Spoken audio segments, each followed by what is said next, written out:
Gentlemen, a wise man once said, if you're not doing what you love, you are wasting your time. I think we've wasted enough time, boys. I think it's time to get back at it. Ladies and gentlemen, for the 100th time, this is the Essential Wrestling Podcast.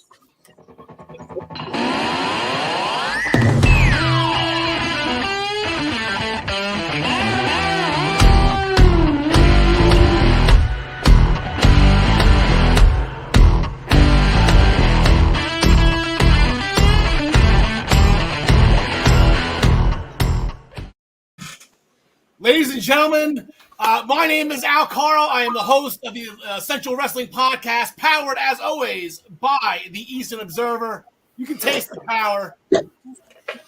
Tastes so good to be back. We apologize for a little bit of a hiatus we had to take. Long story short, work sucks. No, anyway. But we are back, ready to get to it. We're going 5 strong in celebration of episode 100. On the bottom right part of the screen, the first ever PWP champion, the living legend. And probably the person, I've been taking probably so many days off, you've probably been on the most. You were probably the senior member of this show, John Nicani. Hopped on episode 4, I think it was, and I think he missed once because of your niece, which is understandable. So, John, how are things going down there, pal? Very good, sir. It's a lovely day here in Jersey, and it's always good to be back with you, gents. Yeah, glad to have you back. On the top right part of our screen. And number 4, John Smith. Don, how are things going? I haven't seen you like we're twinsies today, right? I'll turn your hat back. I'll turn my hat forward. How about that? We'll be twinsies today. No, I'll go backwards for you. There we go, buddy. How are things? Things are good, man. I got my dual monitor set up now, so we're going all high tech. I thought at the beginning though that you apologized for your high anus for some reason. Yeah, I have been told my anus does get a little high. Wait, what? Yeah, John, you got a new TV screen today? You dumped things down. You got a new monitor. How big's the new TV you got? Because the old one they had was pretty big. I enjoyed watching wrestling on that. Yeah, that was a 65-inch. That's now in my son's room. I now have an 82-inch TV on my wall. All right, Hell in the Cell at John Smith's house. Life size Hell in a Cell. Yeah, exactly. Jesus. John Smith, I'm going to try to make somewhat of a smooth transition from John Smith to our next co-host. We didn't, after WrestleMania, we haven't been on since our WrestleMania special, so we haven't really gone over last year's final standings in our Essential Wrestling Podcast pool, sponsored, of course, as always, Pro Wrestling Pick'em, play against your friends, play against the universe. We have a new NXT champion. Gary Mehaffy pulls it out at the end, all the way from Belfast, Northern Ireland. Gary, our new NXT champion. And there you go, John Smith. I'm sorry, that's the most seamless transition I could possibly make for the team. Gary, how are you today, pal? That's what I was just going to say. It's lovely to be back with 3 absolute gentlemen and John Smith. But no, what can I say? Do you know what I mean? What can I say? The natural skill, cream rises to the top. So, speaking of the Essential Wrestling Podcast pool, we have one person who is not with us right now. Maggie May Joy. Maggie May Spoiler, I think her nickname might be for the WWE pools going forward. She is our new WWE champion in the Essential Wrestling Podcast pool, and she joins John Nicani on the list of the very few as the Pro Wrestling Pick'em Originals champions. So shout out to Maggie May. We try to have her on for all of our WWE special, the Royal Rumble, WrestleMania, and those special shows. Maggie, congratulations. She is our new WWE champion. I was very close. I was only 304 points behind. In fairness, Gary, that's just 3 WrestleMania main events. Yeah. You can tell who picked Brock Lesnar in this pool. But the rest, though, unfortunately, not unfortunately, it is fortunately, he actually Ryan got a full season of picks under his belt this season. He hopped on late the year before. So we have our new Impact champion edging out John DeConnie by 11 points. Ryan actually, I kind of goaded him into it, but it was irrelevant. He put his AEW title on the line, gave John DeConnie one last chance at St. Patrick's Day Slam. John DeConnie couldn't get it done. And then the most perfect pay-per-views, and this is how you get those big points. Ryan Joy, he led the way from that. Our overall PWP champion, 1,690 points, 240 wins, 86 losses on 46 shows from minutestobelltime.com. Ryan Joy, good job last season, buddy. Glad to have you. 180-point difference, holding my title up high. Yes. That's it. We spare no expense here. I'm sure Joseph Kennedy Jarzanka nailed that championship down to you. Ryan, how are things going with you today, pal? Good? Yeah, things are great.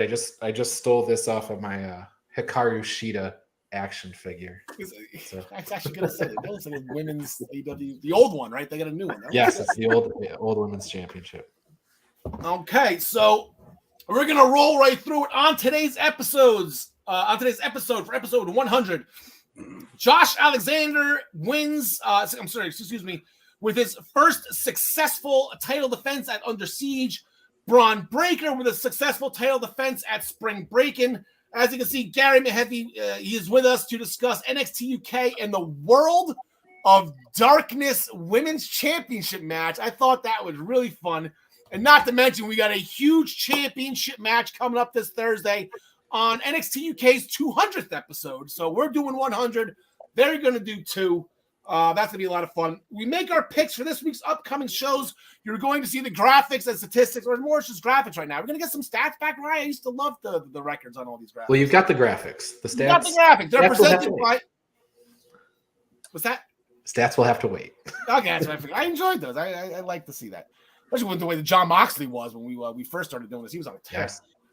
Presented by minutestobelltime.com, and of course the matches that we're going to pick are always sponsored by prowrestlingpick'em.com.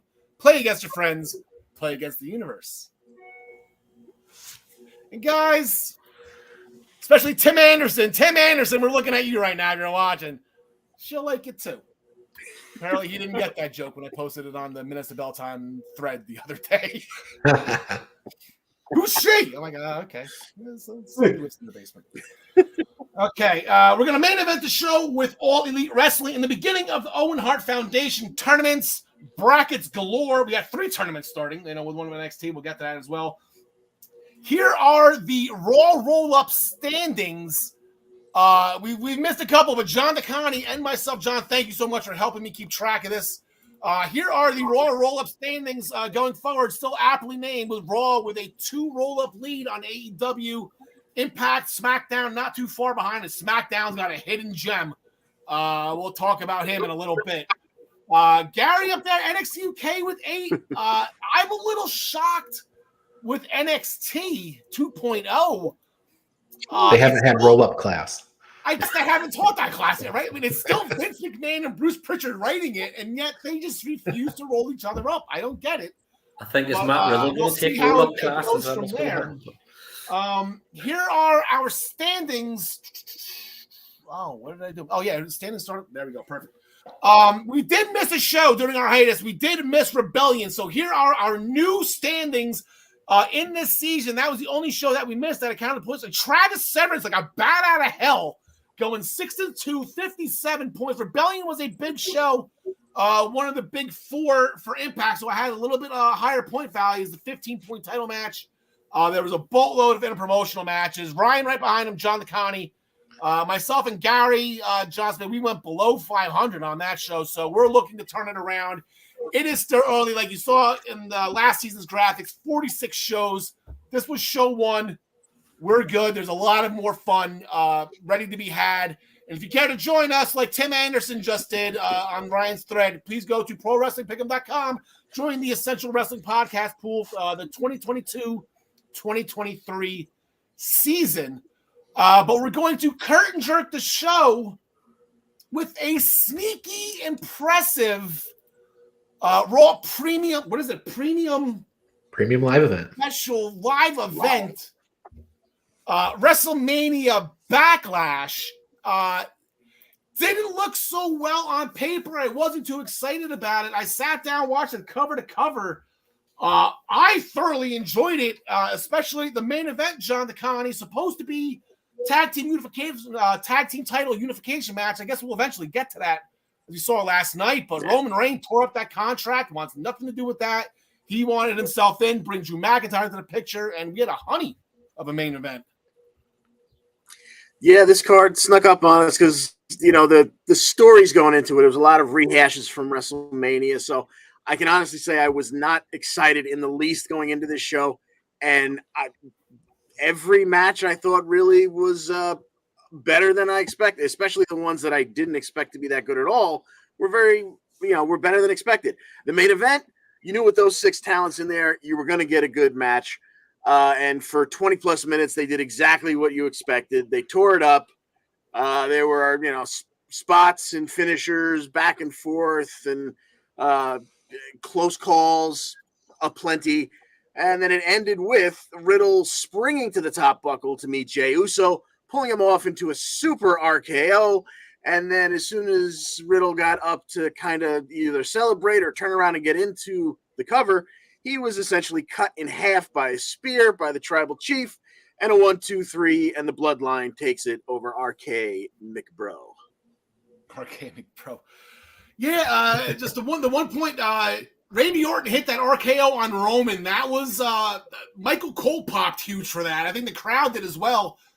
Maybe at some point, I don't think Roman and Randy have crossed for a long time now. It's been a while.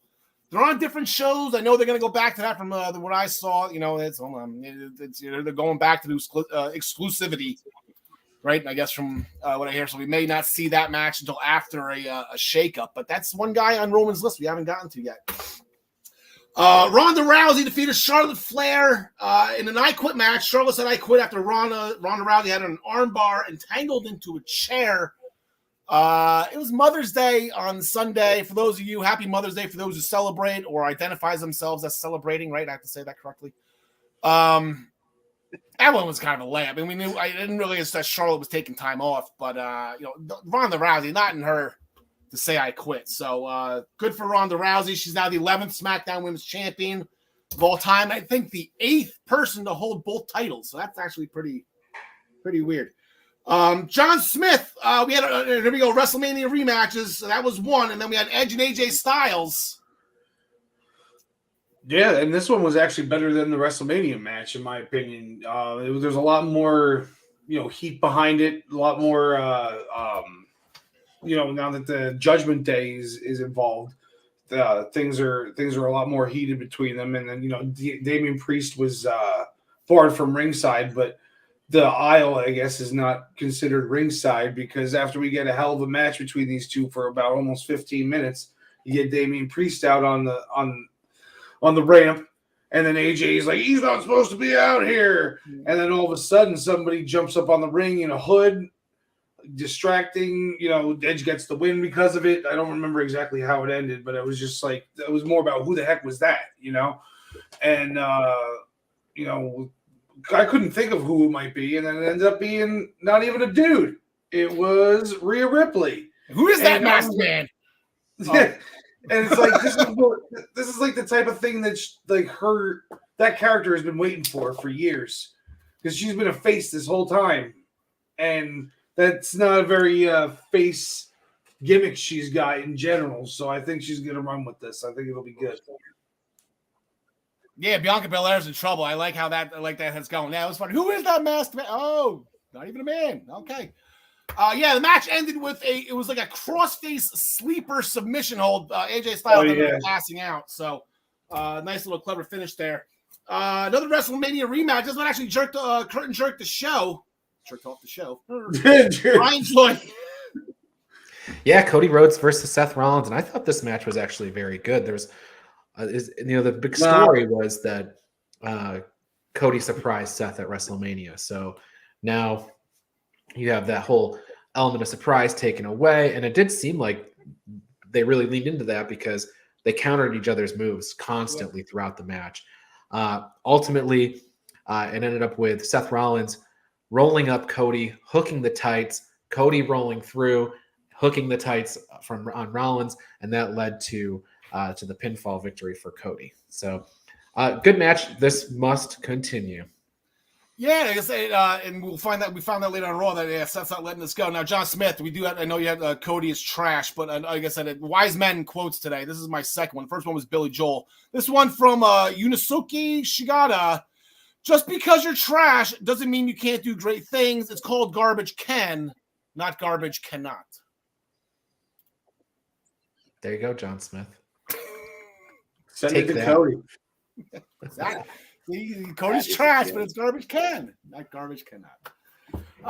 Gary, another the third or the fourth WrestleMania rematch. This one a little bit different now. MVP jumping ship to the other side. He wasn't even at WrestleMania. He wasn't in anyone's corner. I know. I guess Lashley left him in the back, but now he's with Omos. And Lashley got to win the WrestleMania rematches right now. Cody, that's 2. Edge, that's 2. Charlotte with the split. So how'd this one go? To be fair, it's a good match. When Omos is on offense, he's getting better. He seems to be copying. There was like a Kevin Nash Snake Eyes. You've got a Hulk Hogan big boot. You had the attempt at a Stinger splash.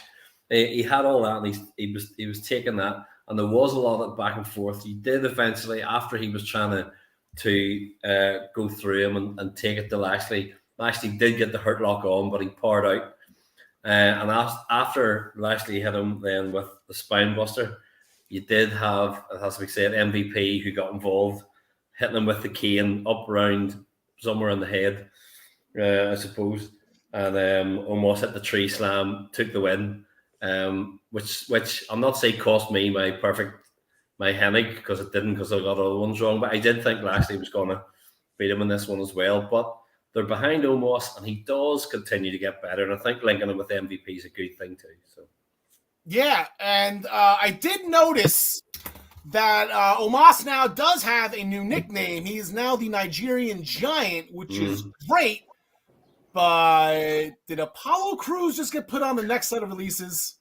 I think I just put the nail in Apollo Crews' coffin, unfortunately. I actually rewound it. When I heard them call him that, I went, what? And rewound because I thought it was wrong. I went, oh no, they have called him that. Okay. Yeah. So, yeah. I think it's the Nigerian nail on the coffin. Yeah. The Nigerian nail. Yeah, WrestleMania. Very nice. Touché. And then another match. Madcap Moss defeated Happy Corbin. I know the story was for Madcap Moss to win this, but the whole thing with Baron Corbin going into WrestleMania is that no one beat him. You know, so he's got a record. Now he's lost twice. So Madcap Moss with the sunset flip, check for SmackDown. Roll up style. So those are the 6 matches. Here are this is how we did. Ryan nailed it, perfect, 6-0. Maggie May went 5-1. She was with me. I thought Baron Corbin had that one. Happy Corbin, excuse me. John DeConnie went 5-1. John Smith 4-2. Gary, I went 3-3. Travis 4-2. Travis, myself, and Gary, I think we all did. We bet against the Bloodline. It's just something that we figured. I figured, you know what? It's a tag match. Jimmy Uso you can eat a pin here. I need an RKO. It doesn't even have to be McIntyre with the win or anything, you know. But no, Roman's always has to look strong, and I don't have a problem with that. I guess wrong. So we're going to rewind real quick before Backlash to Friday Night SmackDown. A couple things that were not Backlash related. There was a big tables match, John DeConnie. I guess the big question the past couple of weeks, Pat McAfee, especially concerned. What the hell is Butch? Yeah. Yeah, and so that kind of loomed over this match the whole time. And the match was only about 12 and a half minutes, and we didn't get the answer until about 12 minutes in. Of course, they were deliciously violent to each other the whole way through. But about the 12-minute mark, Butch popped up from under the ring, where apparently he was the whole time. And that caused kind of swung things back to Sheamus and Holland as things had been going back and forth. But then Sheamus and Holland would double team Woods to put him through a table with a double choke slam. And that, those are your winners right there, Sheamus and Ridge Holland over Where the did New Ma- Day, where did who were McAfee no keep on longer saying announced he as thought the Butch was? Where did McAfee keep saying he thought Butch was? It was some type of vacation spot. I can't remember where it was. But anyway. They had pictures of him on the Vegas Strip and all over the place. But apparently, he was just clinging to the underside of the ring. Yeah, he was under the ring playing cards with Hornswoggle. Where else would you be? Shinsuke Nakamura was backstage. He hasn't forgotten about what the Bloodline did to Rick Boogs and then did to him. When the time is right, Nakamura's going to get his revenge. But Sami Zayn just happens to be eavesdropping on the conversation. So later in the night, we fast forward. Sami let Paul Heyman know that he'll be the one to take out Nakamura, so Roman doesn't have to worry about it. Sami playing a little kiss ass here with Heyman and the Bloodline for whatever reason. He's acknowledging Roman Reigns legitimately. Sami trying to get some cred and respect back, I believe was what he was trying to do. Sami Zayn actually went out to defeat Shinsuke Nakamura via count-out. Sami Zayn proving once again it's not 3 seconds that Sami can beat you. He's so good, he beats you in 10 seconds. That's how good Sami Zayn is. Roman Reigns should be pleased with that effort. Gary, I know you mentioned you didn't watch SmackDown. John DeConnie laid a little challenge for you in pre-production. Drew Gulak was in the ring. Seems to be raining bleep all over him lately. Comedy of errors. But he's actually going to be in his happy place now. He's in the ring against this mystery opponent, which just happens to be Gunta. How do you think this match went? I'm going to think chop, chop. Tiny man gets a bit of offense in. Chop, chop, powerbomb. Would that be close? Would that be a big... It was the powerbomb win. Yeah, I don't know the exact time, John DeCon, if you want to see what the... Walter's twin brother. 204. 2:04, 2 minutes 4 seconds. Make quick work of Drew Gulak. Ludwig, I don't remember Bartel's new name, but he plays his part so well. You just want to punch him every time you see him. He's so good. He's like a heel's heel, the face of the. Oh, it's perfect. And then we have one match booked for Friday night in a non-title singles match, as is tradition. The WWE Women's Tag Team Champion Sasha Banks, she did not get the win in singles action, losing to Shayna Baszler. Shayna actually threw up a Raw roll-up for once. Normally, she's the one getting rolled up. Not this time. Hooked the bottom ropes with her feet. Post-match beatdown by Shayna with Natalya. Sasha and Naomi fight back, send the challengers on their way. We have a tag team championship match this Friday on SmackDown. We do not have a graphic for it. I forgot about that one. I guess I should have looked at my notes a little more carefully. But Gary Mehaffy, we have a women's tag team championship match. What do you got? Who do you got? Sorry.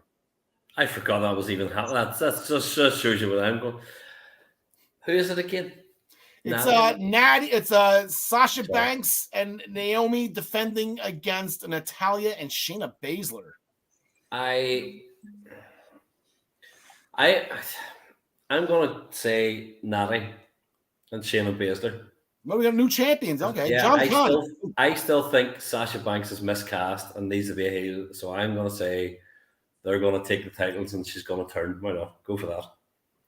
All right, that wouldn't. Sasha Banks is known to do that, John DeCon. Yeah, she's definitely adept at stabbing former friends in the back. I don't think it's time for that yet, so I'm gonna say they hold on to him for now. But I certainly wouldn't be surprised. Yeah, Ryan Joy, is Shayna I don't think Shayna has been rolled up yet, if not once. She's not on the hit list as high as she was, I would think, last calendar year, where it seemed like every week we were saying Shayna Baszler getting rolled up. You know, the only time the women's champions win matches is when they're defending the titles. So I'm going to go ahead and pick them. And we'll see. There's something to what Gary's saying, though. Like, who's going to fight Ronda Rousey? You know, Sasha Banks would probably be the best bet, but maybe they want to save that for a bigger show. I don't know. Yeah, Ronda's. Yeah, who's over there on SmackDown? Is Lacey's not going to be on SmackDown, right? No. I don't know she is on SmackDown. That's where she walked out of. Then last night they just did the video. Yeah, there's Lacey over there. Carmel, John Smith.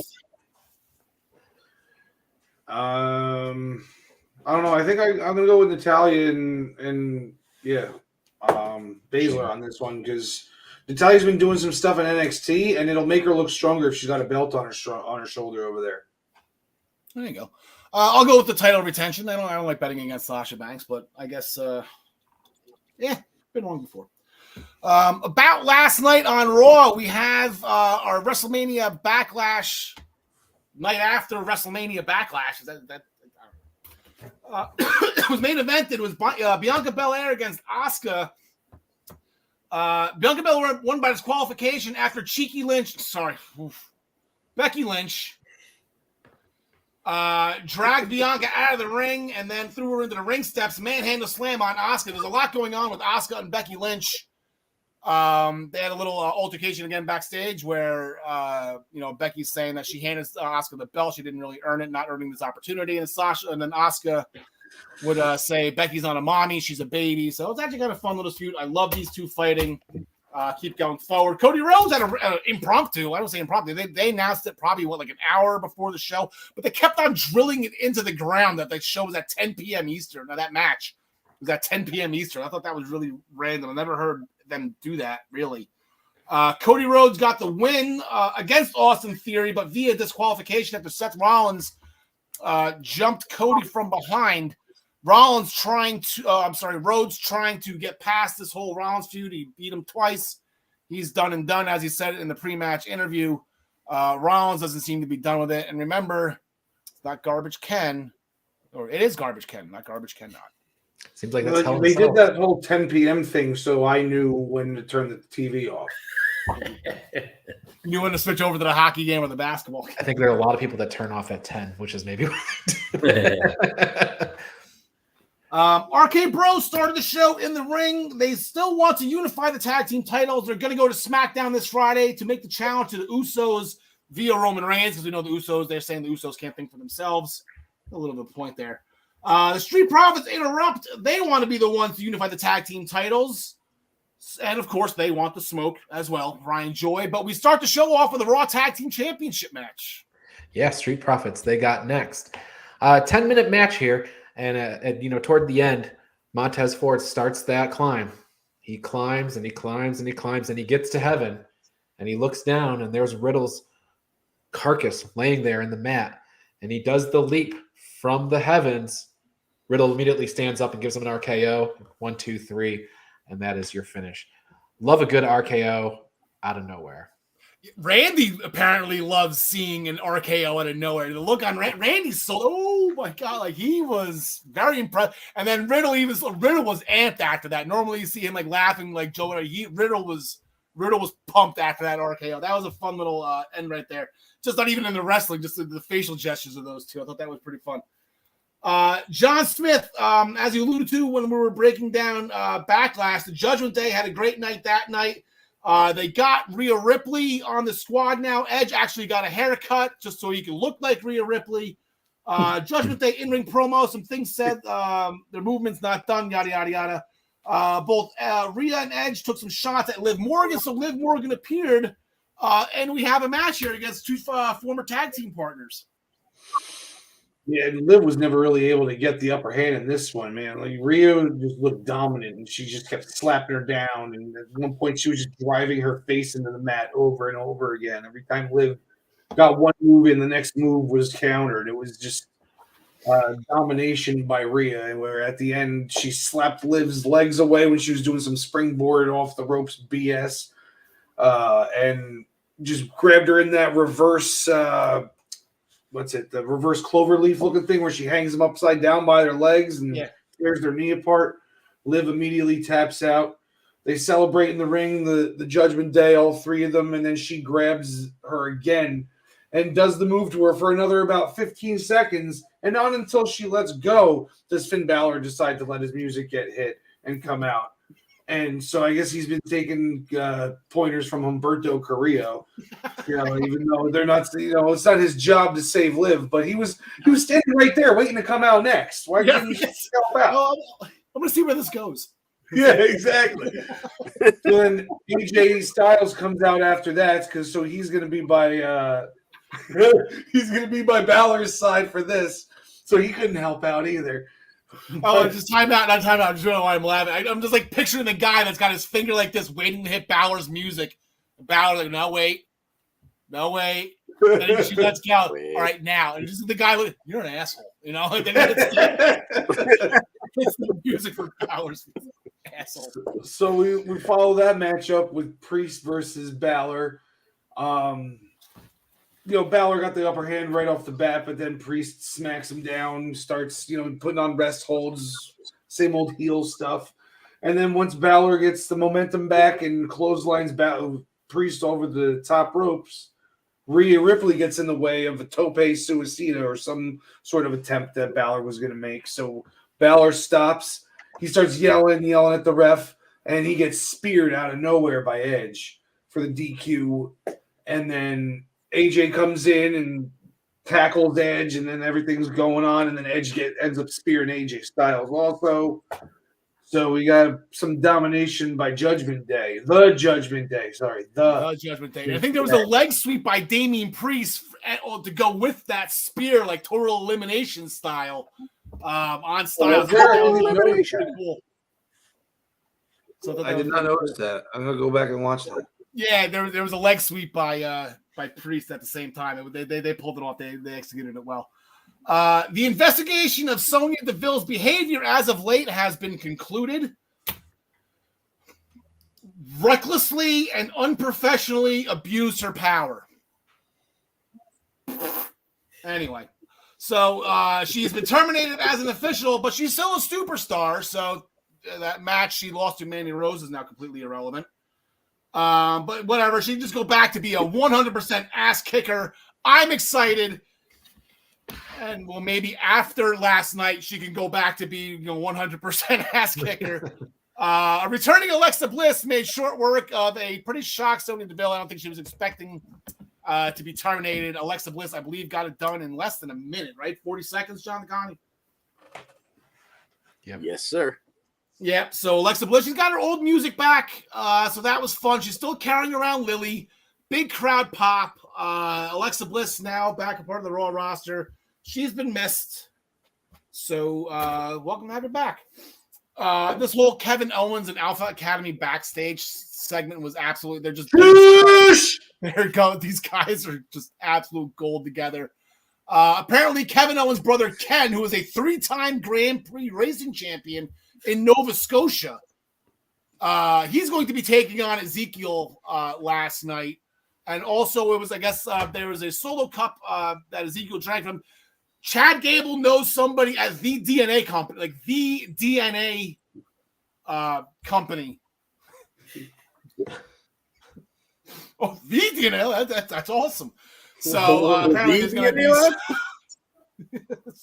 to be the DNA lab. DNA results questions coming in, and whether or not Ezekiel and Elias are the same person. And every time I said I haven't watched wrestling in a bit, they kept on saying Ezekiel. I thought they were saying Ezekiel Jackson. I'm like, why is this even a question? How he could be Elias's brother? But I guess I was way off. DNA lab, excuse me. It makes sense. Chad Gable friends anywhere. Kevin Owens lost his mind. He tried to prove a point with Ken Owens thing. That didn't work. He just beat down Ezekiel along with the Alpha Academy. People are in an uproar. Okay, with this. People have been in an uproar in the past about using deceased wrestlers in story angles. Eddie Guerrero, Paul Bearer, as recent as Jimmy and Neidhart, and I had one more example. Oh, the whole Reed Flair thing when Paige brought up Reed Flair. Okay, a little bit of an uproar. Why is nobody complaining about Elias being used in this storyline? Elias isn't dead. He's not dead. Elias, I thought he's dead. No, he threw his guitar in the fire and walked away, and nobody ever seen him since.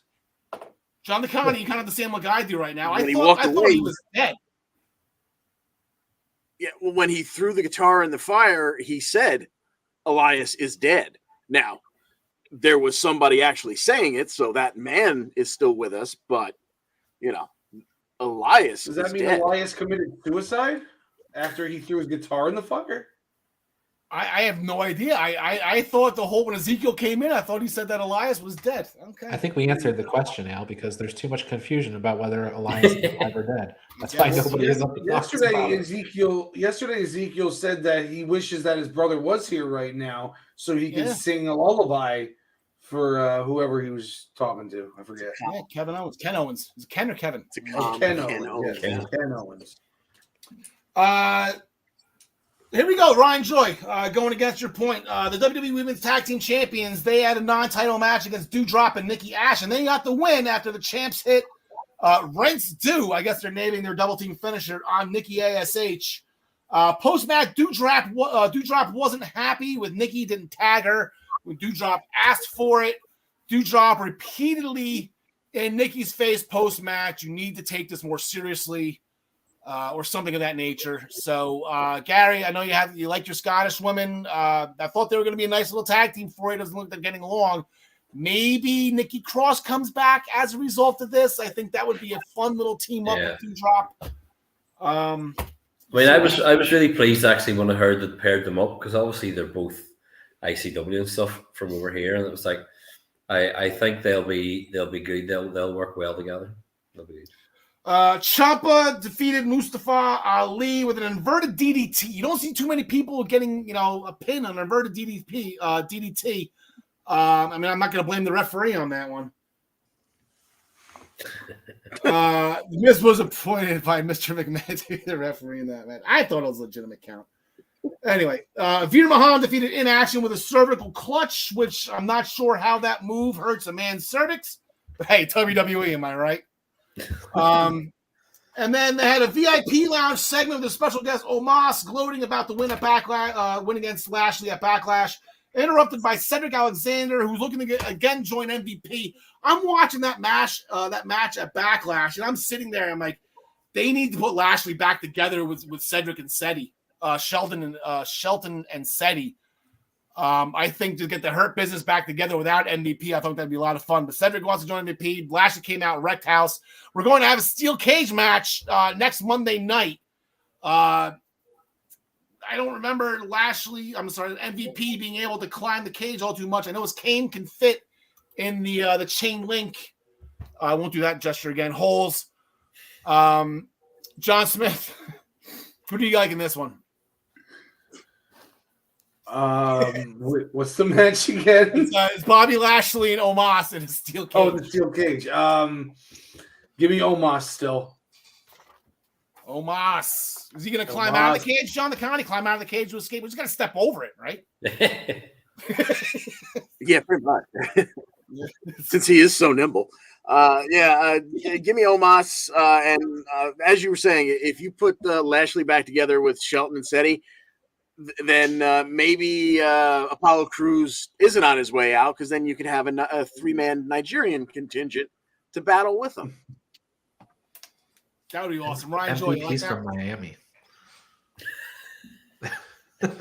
Wait, who's from Miami, Cedric? No, MVP. MVP's from Miami? Yeah. Yeah. Who do you like in the cage, Ryan? Oh, neither of them really. I think a Moss is going to take the match. It feels like all the momentum is going his way. I don't think that they're focusing on Lashley right now. Gary. Yeah, I think with Omos, as I say, given the Kevin Nash stuff and the Hogan stuff and the Stinger Splash, what I'm waiting is on Omos to start to climb out the cage, get to the top, and do a Superfly splash back in. But I still think Omos to win again. Actually, I think Omos will take it. So. Well, Jeff Hardy's not in WWE. He can use the swanton off the cage if he really wants to. I mean, obviously, the shooting stars out of the question, but if he wants to do a swanton off the top of the cage, that'd be incredible. I'm going to go Omos too. Keep that rolling. Him and MVP, let that go. Even though, I mean, where are they going to? How about either of them? Where do they go after this? There's no champion on Raw right now, so who knows? So Ryan, John, we're going to bid you adieu for the time being. You will see you guys later on the show. I guess I got a little bit of a bone to pick with Gary. I really don't. That's the only way. they could do a one-on-one. But we're gonna go with some NXT UK. So, gentlemen, we will see you in a bit. We'll get that off. Boom, there we go. Gary, what do we got? We had a World of Darkness women's championship match in NXT UK. Ironically enough, the same weekend, the Multiverse of Madness came out, and the Scarlet Witch, very big into that movie. So it's a fun little timing here, and then also with Mother's Day weekend with that movie is a little bit too soon. But anyway, that's a joke for Marvel fans. Anyway, so how did this go? I'm loving where Isla stepped up here. I really enjoyed this. It has been really good, especially with like B Priestley or whatever, like being out. I'll say B Priestley. So with her being off because she's been injured, but no, Isla did step up, including, it has to be said, she brought all sorts of things out from under the ring and all sorts of foreign objects, including Danny Luna's hair. I was wondering what she was doing with all this stuff. But I loved that as a throwback because, but although it ended up, I thought Isla Dawn was going to win the title, and obviously she didn't in the end when Mako won. But to even have the throwback to remind everybody, oh yeah, Danny Luna's here, who obviously had been out injured, and for the commentators to be hammering that home, it's Danny Luna's hair. I thought, okay, that's a link that'll play in down the line as well. But both of them, to be fair, were absolutely laying it into each other, like including whenever Mako was tied up on the ring post, and Isla was hitting her with the rope and so on, like with the proper big thick rope. Like they were, neither of the two of them were holding back in the slightest. And say, obviously, we then just fought through and had the chair assisted Scorpio racing for the pin, and Mako retained, which was surprising, but or surprising to me. But I say, I was pleased to see it because she is great. So, but it was a really, really good match, and as you say, Isla has really stepped up. It's a really good character, actually. So it's. Yeah, I really enjoy it. It's a great. She's really done a lot. She's a day one girl. She's been there since the beginning, and you can see. You kind of looked at that and like, okay, well, what the hell is she going to do with this? And she ran with it. She wanted to do this White Witch style character, and she was stealing stuff from Danny Luna's, like, and she's not even getting receipts for anything either. Like she took something from Amelia McKenzie, and then it was like, okay, fine, whatever. I mean, she's always done that sort of a character. Even years ago, there was an all-female show here in Belfast, and she was on it, and she was a lot younger, but she was still doing that sort of a witchy type character, and it's okay. But to see how she's developed it to get where it is now is brilliant. Yeah, absolutely love it. Show started with the Supernova sessions. A little bit different. It was in the ring, and both Noam and Shah were a little smitten with NXT's Lash Legend. I wasn't expecting her to be on this show. No, I mean, there were so many NXT 2.0 people on this episode.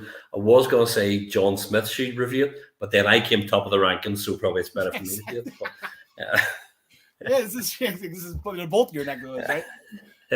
So they wasn't really much here. The Shah and Noam were trying to kind of one up each other, trying to woo, I guess. Yeah, both giving her flowers, except Noam's flowers were a bit limp, so not going to get much there. But it was more to put her over, and hopefully it will help. The like of her, I think, who needs the time, being over here for a couple of weeks to do stuff, I think should be good. So. Well, she's got double duty because she's going to be in that Breakouts tournament starting tonight. Yeah. So we're going to see a lot of Lash Legend, apparently. During that show, Shaw had some type of odds board. It didn't say what the odds were for. I guess it was the list of the NXT 2.0 superstars who were going overseas for this, for this film bit. One was Damon Kemp. And like, who? And it was like 401 odds on whatever. So they met in the locker room. I didn't know who Damon Kemp was either. But apparently Damon Kemp had a match made of stone Danny. Yeah. Although you ever see that on his knee pad? It says "Man of Stone." I sat after the match.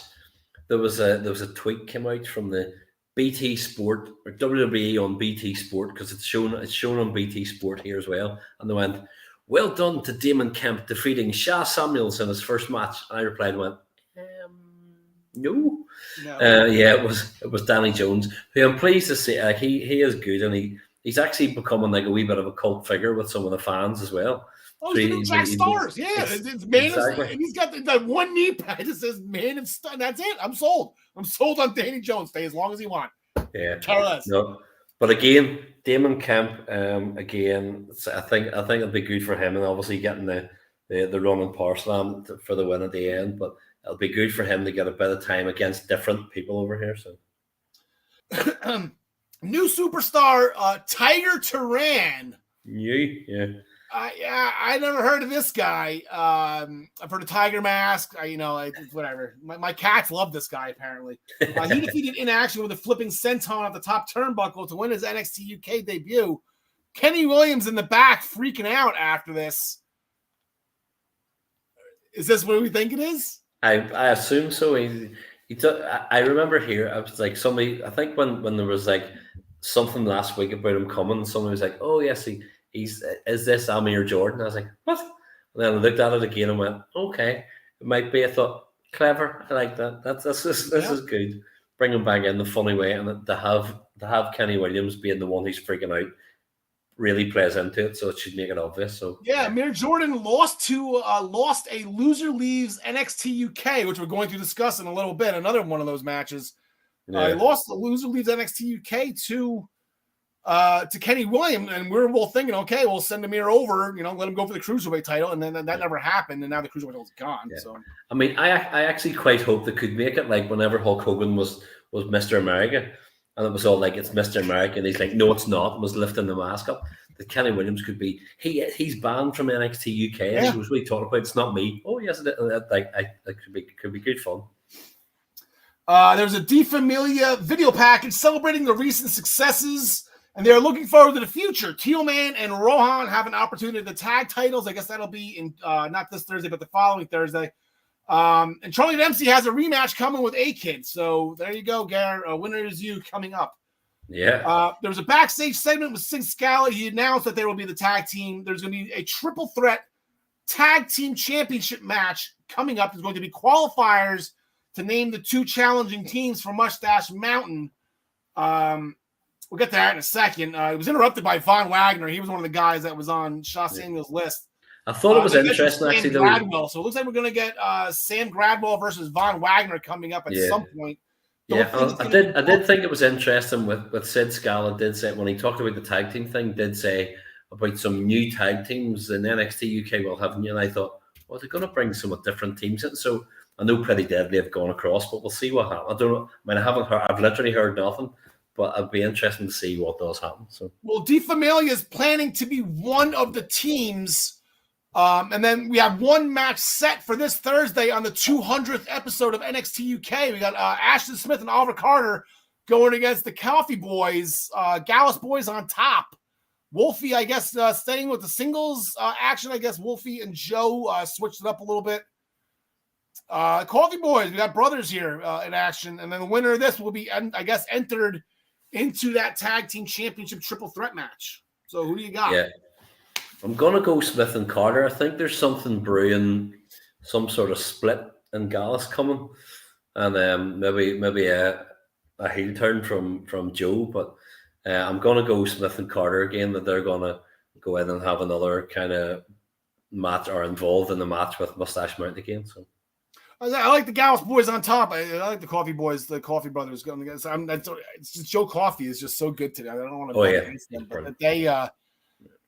Like I said, I thought Smith and Carter were having a little bit of a riff. I guess that was settled during the tag team championship, the original match with that whole feud with Mustache Mountain. Yeah. They just had a whole series of matches, but like 4 or 5 matches, whether it be singles competition or whatever, with Mustache Mountain. So I just will give them a pause for now, because they can just, if Mustache Mountain is going to lose the titles in this match particularly, then you can just throw Smith and Carter right in against the winners, and you got a fresh new. So yeah, I'm going to go with Gallus here. Ivy Nile, another one on Shaw Samuel odds board, I guess you want to talk about it. Ivy Nile is going to be making her debut representing NXT and the Diamond Mine. Nina Samuels, she didn't like this. She was on the Nina Samuels show for 5 seconds saying that she's going to be the one to put Ivy Nile back in her place, I guess, for lack of, I forget what she said. But over under here, it's got 4 minutes. Yeah, under, I would say. I think, speaking of odds, I really don't like Nina Samuels' odds in this match. I don't think I'll not be putting any money there. No. And then we got the big one here before we let you go. The 200th episode, it's only fitting that they have an NXT UK Championship match. It's going to be Dragunov Devlin 2. I believe they were showing highlights of Ilya Dragunov with his hands zip tied behind his back, hitting Torpedo, whatever the name of his finisher is. Now, on Jordan Devlin for the win last time. This one is, just like we mentioned with Kenny Williams and Amir Jordan, this one will also be Loser Leaves NXT UK. So, end of a chapter here for somebody. Both of these men have been overseas in NXT already. Jordan Devlin was at Stand and Deliver last year, won the Unification Cruiserweight Championship match. And then Dragunov recently, this past summer, was on an NXT UK takeover, NXT takeover, whatever it was, SummerSlam weekend. And he did the impossible in beating Walter to become the new champion. So both of these guys, I guess it all depends on who Vince wants more over there. I had that thought. I was thinking about it, and it's been good that they've actually let this play out without them appearing like a kid has gone over, but he's still over here. I think that we are going to see a change, and that John Smith's favorite wrestler is going to win the title and will be NXT UK champion, and that Dragunov will be going across. I think that Vince has liked what he's seen when he saw the Walter Dragunov match and has kind of thought, I'll have him at some point. And he's bringing a few over, and now I think that Dragunov will be going across. So I'm picking Jordan Devlin to win and take the title. Yeah, I'm not gonna be upset either way. I'm a big Jordan Devlin fan, so like I want him to succeed either whether he wins the championship or goes to NXT. Like I want him. This is his last crack at that title. I want him to be known as a former UK champion, so I'm gonna go with Devlin as well, just for that reason. I don't know if he can beat Dragunov. I'd love for him to do it. He's got to cheat though. He's really got to cheat. So we'll see. It's going to be a great match. Looking forward to that this Thursday. Before we let you go, Gar, NXT, they did a TV special this past Tuesday. What happened? Oh, yeah, spring breaking. So there was a match right there with our favorite Jersey guy. I Spy a Jersey guy with Nathan Frazier, your resident cowboy guy. Yeah. He defeated Grayson Waller. What are your thoughts on that? We were making fun of Nathan for the longest time that the dude can't buy a bucket. He can't win a match. And he's 1-0 overseas. Yeah, he is. I was hoping that he would win when I saw it was coming, and he did. And obviously it was helped by Andre Chase getting the horn, obviously. And thanks very much. I've been waiting for 3/4 of an hour.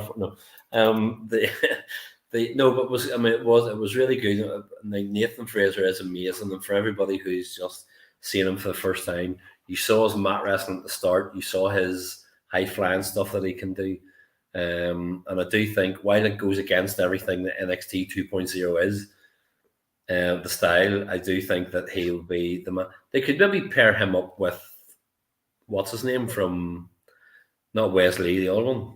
Oh yeah, no, you're right, Wesley. You're right. Yeah, or Wesley. Yeah. They could maybe he's at Luke's end. They could put him there maybe, but no, I think Nathan Fraser, with winning his first match was good. It was a really good showing, and the crowd will really get behind him. He's absolutely fantastic. So yeah, so good. So Gary, thank you very much for staying up late with us. Wow, we went 53 minutes strong. That's how we get ratings back, Gary. 53 minutes of Gary Mehaffy. Gotta get those demos up. Gotta get those demos up. The women love you, Gary. Thank you so much for staying up as always with us. Glad to have you back. Glad to see you. And we will definitely see you next week. Yep. See you then. We're going to bring back in John Smith, going to bring back in John DeConnie, and we're going to continue with spring breaking. John Smith, before the match started, before the NXT Championship match started, Joe Gacy said we're going to fear what's going to happen if he doesn't win the NXT Championship that night. Yeah, and we got a lot to fear because Braun Breaker pretty much had his way with Gacy. I mean, Gacy is a lot more formidable than he's been made out to be the past, few months. But ever since he got rid of Harlan, he kind of like absorbed Harlan's intensity and I don't know, just his overall like status in NXT because he's right up in the main event. I mean, he pulled off some great moves in this match, but he couldn't get it done. He lost to a spear, I believe. But then after the match, we got good with that one. What's that? That was a hard spear too. He got him good with that one. Yeah, I guess because he probably couldn't press him over his head and do the press slam into the. Yeah. But at the very end, we get a bunch of, I don't know what they are, hooded people with red masks on their faces surrounding the ring, and Braun Breaker wondering what the heck's going on. So I'm wondering the same thing, and I don't think this is over by any means. No, they did actually. They did keep the cameras rolling, like the WWE exclusive, whatever. The cameras cut at that point where druids, what they used to call them, the Undertaker had them. Yeah. So that's the last we saw on TV, but the cameras kept rolling, and they beat the holy hell out of Braun Breaker with chairs and carted him off on a barbed wire stretcher.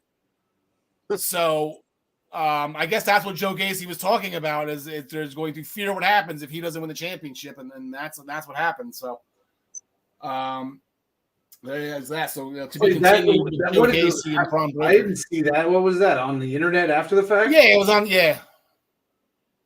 Oh, I didn't even know.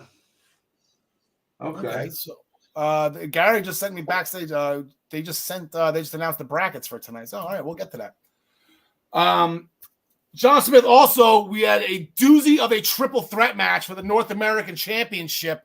I'm going to do this for me. We haven't done this yet. This match I was excited for. It started the card, and it was awesome. It was everything I wanted it to be. Absolutely. These guys, normally when you got a three-way and they're doing all these combo moves, it seems like so choreographed. But everything flowed so naturally between these three, and it ended with with Solo Sikoa with Hayes on his shoulders for a Samoan drop, but he gets caved in off the top rope by Cameron Grimes for the 3 count. But I mean, you could throw that graphic up again, because this was my winner as you also. This is definitely match of the night. You want to go back and watch this match if you haven't seen it. It's the first match on the card. You don't have to go searching for it. Just press play on NXT from May 3rd and just sit there for 20 minutes and enjoy, because these guys, the 5-star, no doubt. Okay, doesn't say which bracket's up first. Okay, whatever. I got the bracket. Thank you, Gary. He's already gone. All right, never mind. John Nakani, some interpromotional action. The Viking Raiders went down south, and I love the matchup with the Creed brother. You got 2 just bulls, or 4 bulls if you want to talk that, just barreling into each other. It's great.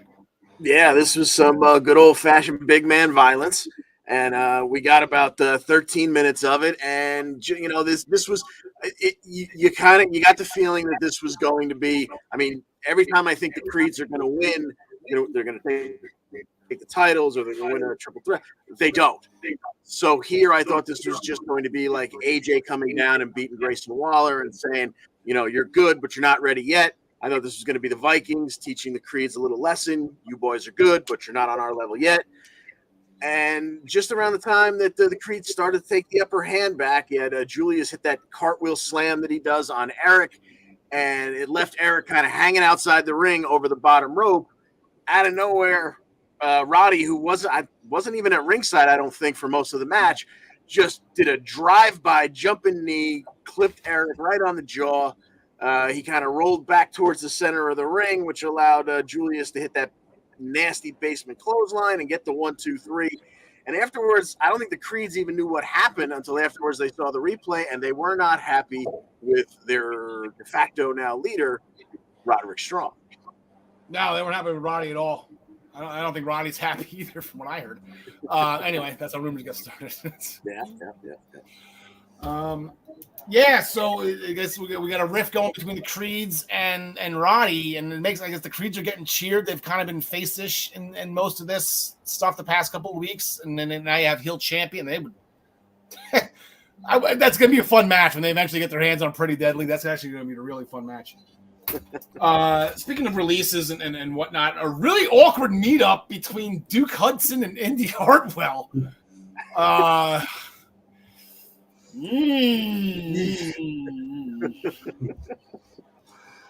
No more Dexter, no more person. Duke leaned in like a shithead that he is. Yes. So she rejected and I let her walk with. There's a history there with those two. So now they're that's good. Anyway, that was fun. A bottle of red, bottle of white. I'd like to see the angle where he's chasing her for the next couple months and she finally gives in. Yeah, I guess that's it's the only thing they have left to do with those two. The story John writes County itself. got my reference though. How did they not write it into the story that Dexter ran off with Persia? Like, doesn't that just write itself? Yeah. Probably because they don't want to mention them. And that's sad that's the reason, probably. You know, well, I guess there's still time. There's still time, you know. And I guess the ring was off, right? That was what Indy was kind of just going like this. She was just the ring was staring at her empty hand.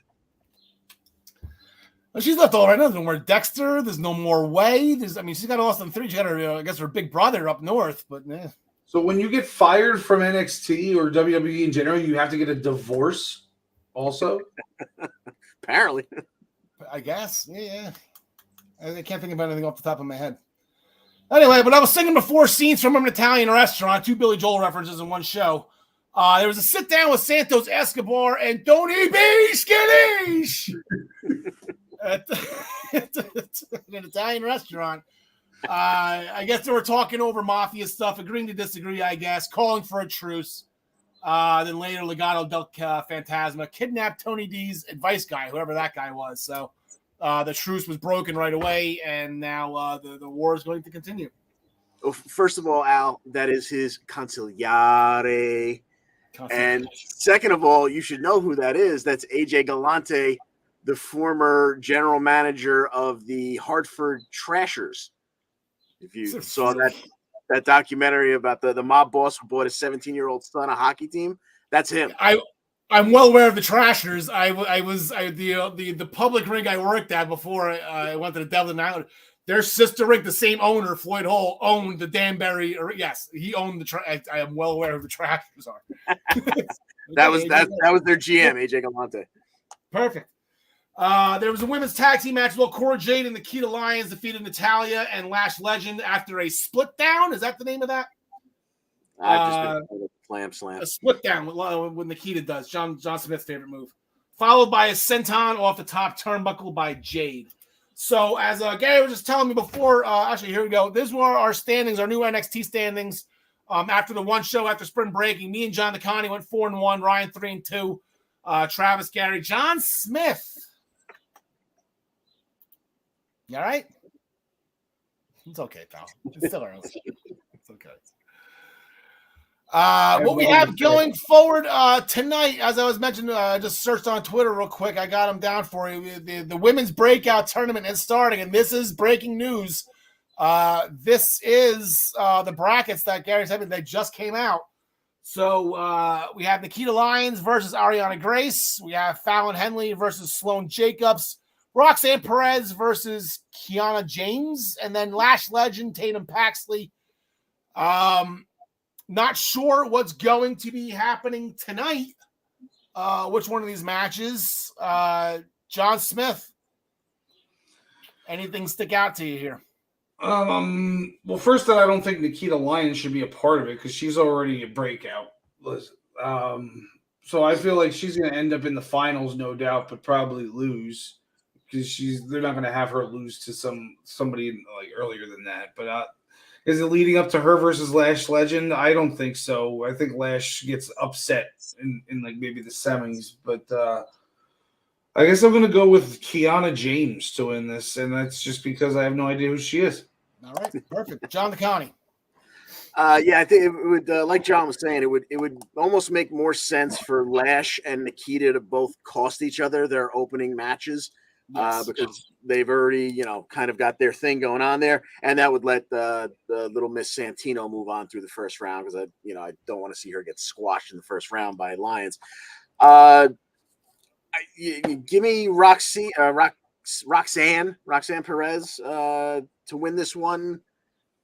I know I'm going against common sense because NXT didn't, she kind of was already a star before she made it there, so it almost smacks of the fact that they will never let her win this tournament. But I feel like she's kind of got a little storyline going behind her, and it would make sense to me, but probably not to them because I never really have any idea what they're doing down there at 2.0 anymore.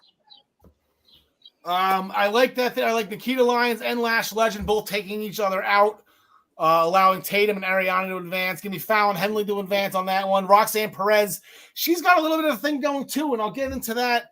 I guess now, I guess right after this. So I got Roxanne Perez winning that one, but she's going to get taken out by Toxic Attraction. That's eventually going to happen too. I'm going to go with the Tatum Paxley and Fallon Henley final here. Nice. And let the best woman win. Give me that one. Hey, speaking of Toxic Attraction, did you see all those little segments on NXT last week? Yes, that's what I'm just about to get into. Mandy Rose trying to get a quick base tan in before hitting the beach, got bamboozled by Wendy Cho, who snuck in and raised the temperature of the tanning bed, turning Mandy into a lobster. And then as Toxic Attraction, I guess they just went to the beach anyway, told Mandy to put on some aloe and just call it a day. But Toxic Attraction, they went to the beach anyway. They were splashing and playing with each other gracefully in their bikinis, as all women friends do. As it also is spring break tradition. Wendy Cho and Roxanne Perez, the aforementioned Roxanne Perez, stole their flippy flops and moved their cars to the Toxic Attraction, burned their feet, having to walk to their car. Clever little hijinks from Wendy Cho and from Roxanne Perez. So they're going to have a tag team match tonight. This is non-title. We have a pissed off tag team champions here, though, John Smith. Yeah, that was very fun to watch last week. That was my second favorite part of the show. Was them.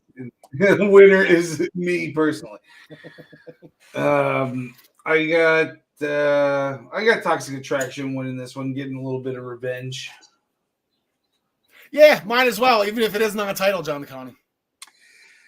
Yeah, it depends on how much they sell what happened last week. I could also see a scenario where someone stomps on either Gigi or JC's feet, and their feet are still hurting them from last week. And since it is non-title, the good gals get a win over Toxic. So, give me Roxy and Wendy. I'm gonna go Toxic Attraction as well. I think that their feet are fine. I think Mandy's still gonna be red as hell, and someone's gonna be like, "Hey man, hey, don't," like that, hit her in the back, or just accidentally touch her, and she's gonna lose it because she's in so much pain. Oh, I can't imagine the pain that she's going through. It's too bad Otis isn't there to put some aloe on it. Where's Otis? Otis wouldn't have let that happen. And then Alba Fire makes her re-debut. She will be going in action. Yeah, who? Alba Fire. Oh, is that Butch's sister? It's Butch's sister. If not, she should be. She should be, right. So that will do it for NXT, and we're going to switch gears now from NXT to Impact. And they had an Impact Plus special called Under Siege, of course, as always, every year. Impact always pays tribute to Steven Seagal in the wonderful movie that he was in. I never saw it. I guess it's about submarines or something. I don't know. A submarine that's being attacked, I guess. But he's a cook. He's a cook on the submarine. Is he really? Yeah. His name's Casey Ryback. Oh, his name's Ryback? Oh, that's yes. Okay. He's taking people out with kitchen knives and stuff. It's great. You don't mess. It doesn't matter what is it. You don't mess with Steven Seagal. That's just unless you're Jean-Claude Van Damme, and then that's. Did they ever have that fight on screen? No, they never crossed paths. Maybe in the Expendables they did because everybody crossed paths there. But well, I only saw the first one. Maybe in June when AEW is doing their Forbidden Door thing, we can do Steven Seagal versus Jean-Claude Van Damme. Josh Alexander, he defeated Tomohiro Ishii to retain the Impact title after a C4. Absolutely incredible match. They beat the holy hell out of each other. I love the Stone Pitbull. A lot better than the Man of Stone Danny Jones. John LeConnie, you've been watching UK. Did you see his knee pad on Thursday? Man of Stone. Beautiful. He's awesome. Beautiful. He's like the most inaction of inaction guys, and he's called himself the Man of Stone, Danny Jones. Anyway, a little bit of a story, though, before that match. Moose tried to hijack the show because he didn't get his rematch against Josh Alexander. He's like, I'm just going to stay out here and whatever. I just do what I want. And here it comes. I think we mentioned Sami Callihan briefly the last time I was on air. It's like, you know what? I don't miss Sami Callihan. And boom, right on cue. I guess it's been over a year, right? Sami, he was out for a while. And he attacked Moose, and Moose was the guy that injured him. So that's going to sidetrack Moose from Josh Alexander. Maybe probably they'll Bound for Glory till we get that rematch. And I'm sure that's the most poetic thing you could possibly do is have Moose and Josh Alexander the scene of the crime from last year where Moose ruined Josh Alexander's moment. I don't know if you heard, Josh Alexander he was in a car accident recently. That was crazy. On his way to the show. Yeah. So thank God he's all right, but geez. Who did it, Rikishi? Yes, it was Rikishi. Who did it for the buck? He did it for the Moose. John DeConnie, I stole your thunder on that one. I saw your name next to something I screwed up, but we fast forwarding. I guess the tag titles once again in enemy territory. Even though I don't even know where the Briscoes work right now. Yeah. I mean, technically, I guess they're home because I don't know that those guys. Well, they're certainly not going to AEW as we found out. So I guess they're safe for now, unless they decide to take them to Japan. But we had Violent by Design defending against the Briscoes, and it was Diener and EY in this particular matchup, and. We had a little over 11 minutes of some redneck kung fu and some, violence by design. And in the end, Jay got Diener up in the electric chair, and Mark completed the Doomsday device for the 1, 2, 3. And we've got new champions because they are like a magnetic force that championship belts are drawn to them. Hashtag them boys. Them boys. Honor No More, they defeated the Bullet Club after a proton pack by Karl Anderson. Even in a 10-man tag team match, Karl Anderson has to be the one that eats the pin. Like, why is it always Karl Anderson? Chris Bay couldn't have taken a pin here? Like, it's... Anyway. Absolutely amazing 10-man tag. I got to go back and watch that. I missed that one. I'm actually a little pissed about that. Tasha Steelz asked by a Jersey girl. She defeated Havoc to retain the Knockouts Championship after the blackout. Our other Jersey girl, she didn't do so well. Ty Valkyrie defeated Deonna Purrazzo after the Raw roll-up. I mean, God damn it. They're playing tug-of-war with the belts, apparently, and Deonna ended up getting rolled up after it. Ty Valkyrie retained the AAA Reina de Reinas Championship. Post-match attack, Jersey style, by a pissed-off Deonna Purrazzo, thwarted by a returning Mia Yim, who went by the name Jade in Impact, but she's going to stick with Mia Yim. She is still the head baddie in charge, the HBIC. There was no physical altercation between Yim and Purrazzo. Purrazzo walked away, allowing Mia Yim to have her moment, other than the alternative of being stretched on your debut. I mean, Deonna was nice on that one, so what a habit on that one. And our third Jersey competitor, our third of four Jersey competitors, Ace Austin, he defeated Trey Miguel with the fold to retain the X Division title. And then our fourth Jersey, a lot of Jersey in Impact right now, Mr. Purrazzo, John Smith, him and Chris Sabin. It's funny, you have all this stuff with Honor No More and the world title and that, and the women's division's awesome, and the women's title. Chris Sabin, Steve Macklin always find a way to get a spot on the card, and I absolutely love it. Yeah, this one didn't go the way I thought it would either. You know, I thought that Macklin would dominate, and there was a lot of Saban outsmarting him throughout the match. A lot of creative reversals, and Macklin slammed him into the post on the outside from the walkway, and dropped an elbow on him. That was pretty nice on the outside of the ring, but otherwise, it was just a back and forth match where Saban no sells Suplex City, clotheslines the heck out of Macklin, DDT off the top rope, and then a cradle shot for the 1-2-3. And Saban's looking strong. Chris Sabin, hail Sabin. I love Chris Sabin. Good for him. Glad as I said, you didn't think you'd ever see him again after his Ring of Honor run. You thought he was, he's been doing this since like 2099. He's up there in years now. He's not a young kid anymore. Is that the future? That's what he came in billed as in TNA. And he's just sticking around. He's having a blast. And now he's got Alex Shelley's back in the mix. I don't know what happened to him on Sunday. I hope he's okay. But I don't know if the Machine Guns will ever get back together again. On the count, was also Giselle Shaw. She defeated Madison. And it goes Ryan Joyce theory, right? Tag titles, tag champions never win singles matches.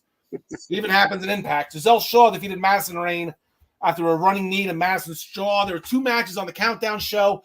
Heath and Rhino, get out your cheese and crackers. Cheese and saltines. They defeated Raj Singh and Mahali Balashira after Rhino hit the gore. None of this would have happened if Rohit Raju was still around. Just want to throw that out there right now. And then Rich Swann defeated the Laredo Kid and Mike Bailey after a Phoenix Splash. We just found out before we went on air, they did announce one match for Impact this Thursday, but we will get to that in a second because we do have here are our new Impact standings. Travis still with a little bit of a lead here over Ryan Joy. Travis 11-4 so far in 2 shows for Impact, going 5-2 at Under Siege. We all had pretty good shows right there. Gary a little bit less than others, but I guess we'll pick it up in the name of Steven Seagal. We have El Phantasmo and Jay White representing the Bullet Club, going after opponents from just this past Saturday night. So now the Impact champion, Josh Alexander, and the Stone Pitbull, Tomohiro Ishii. Sorry, Rye. They're going to get out in tag team action this Thursday, John McConney. Yeah. I guess ELP's there to eat that loss, eat that pin, I should say. Because, the Undertaker again. Yeah, Jay White doesn't get the pin, and I don't see Ishii or Alexander eating one either. So give me Josh and Stone Pitbull. Yeah, I'm with you on that one, John Smith.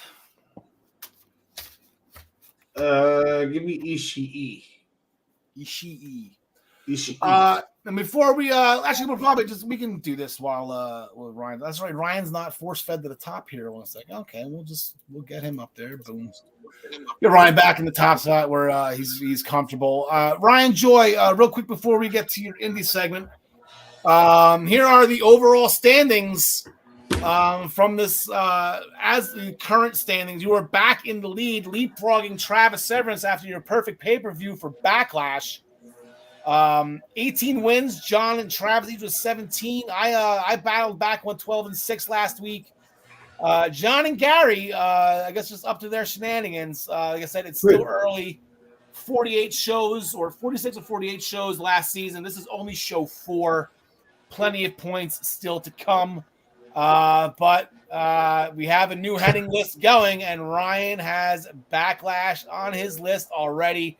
New picture of Mr. Perfect. I've decided to go the NWO Mr. Perfect. I know John Smith, he's got that belt in the background at his house. I love that belt. Yep, there you go.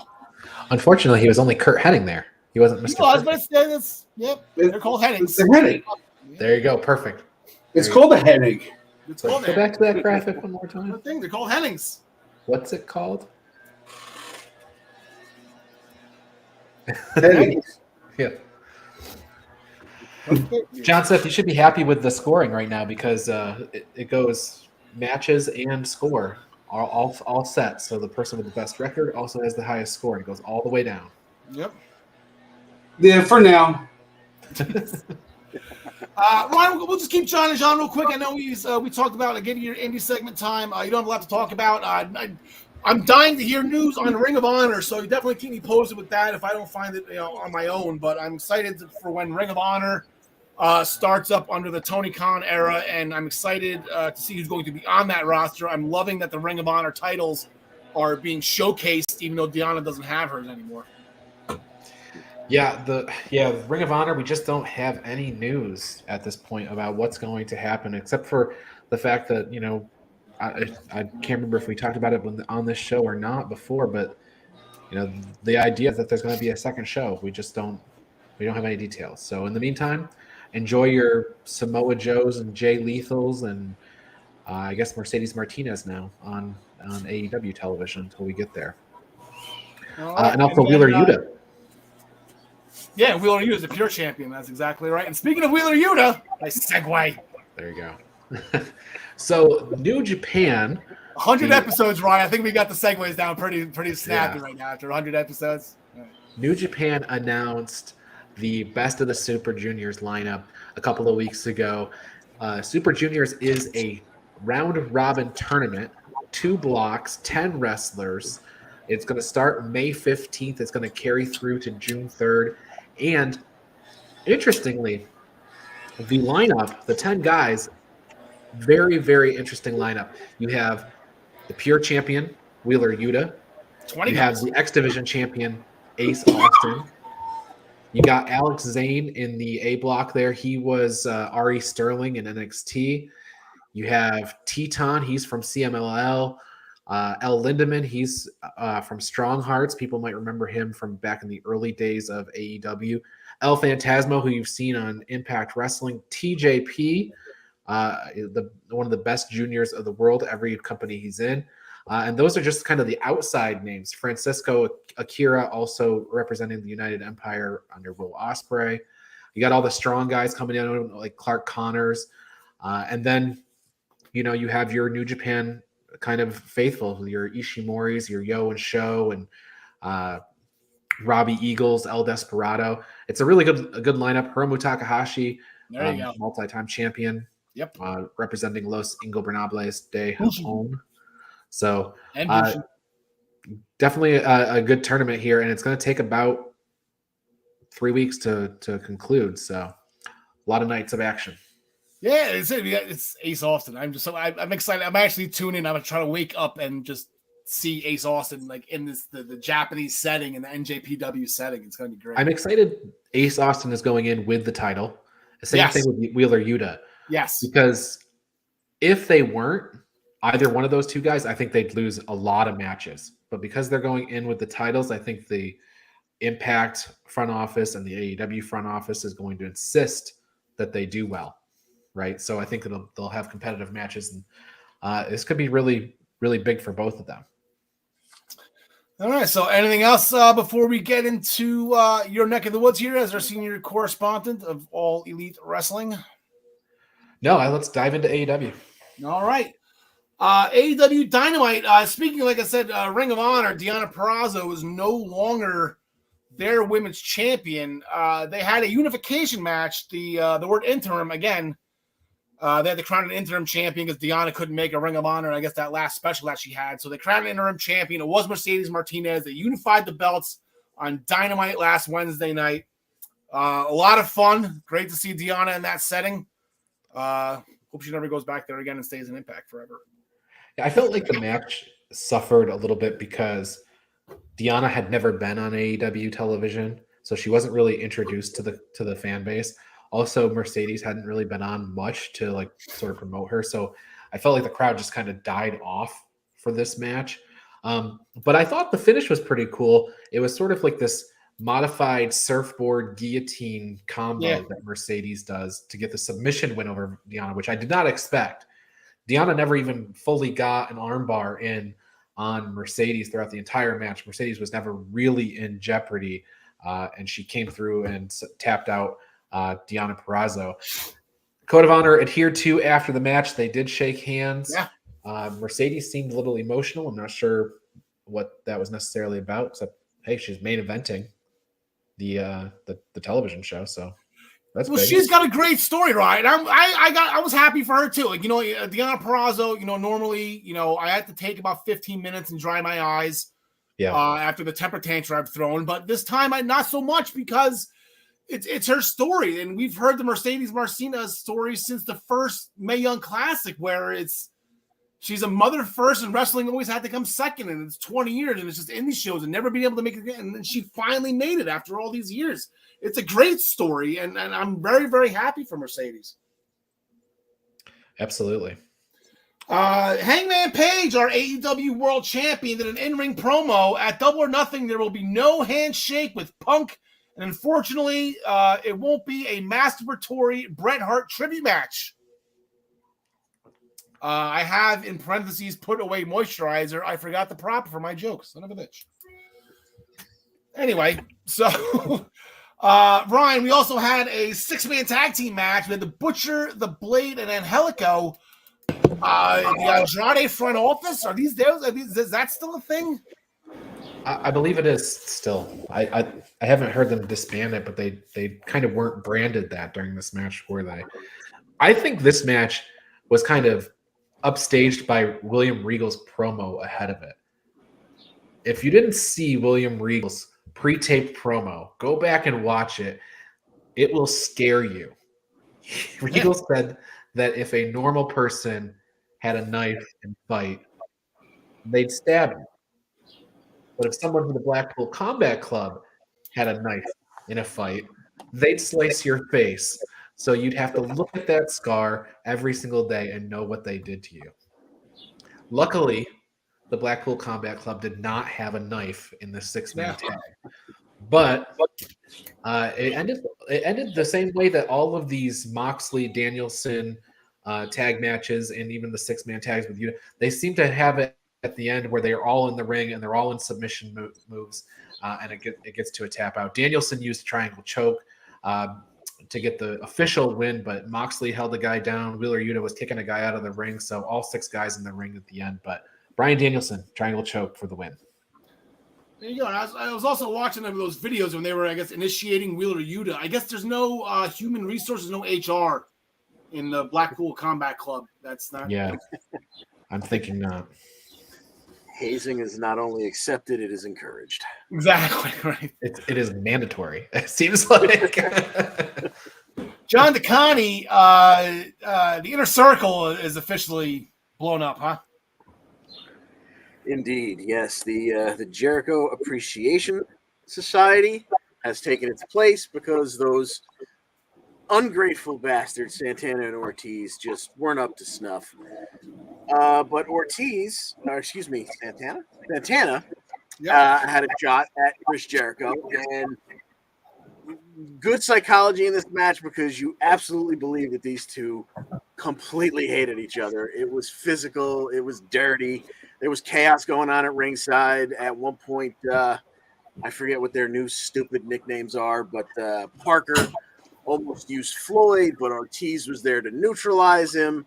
And the referees, because the AEW referees are just clueless, spent most of his time paying attention to what was going on the floor so Jericho could hit a low blow, follow with the Judas effect and the 1, 2, 3. And then afterwards, because they had the numbers advantage, why not?